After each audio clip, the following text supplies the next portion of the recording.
اولیاء کرام کا ایک بہت مشہور قول ہے، وہ بیان کرتے ہیں الوقت کالسیف،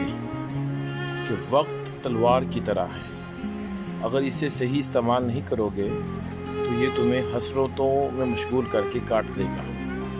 اور آقا علیہ الصلوۃ والسلام کے ایک بہت پیارے صحابی ہیں حضرت عبداللہ بن مسعود رضی اللہ تعالیٰ عنہ، وہ بیان کرتے ہیں کہ مجھے ایسا شخص ہرگز پسند نہیں ہے جو فارغ رہتا ہو اور کوئی کام نہ کرتا ہو، اور وہ بیان کرتے ہیں کہ وہ نہ تو کوئی دنیا کا کام کرتا ہو نہ وہ کوئی آخرت کا کام کرتا ہو۔ تو آپ خود اندازہ لگائیں کہ جسے اللہ کے رسول کے صحابی پسند نہیں کرتے تو اللہ رب العزت یا آقا علیہ الصلوۃ والسلام اسے کیسے پسند فرمائیں گے۔ وقت کی قدر کیجیے، وقت کو ضائع نہ کیجیے موبائل پر اور فضول کاموں میں۔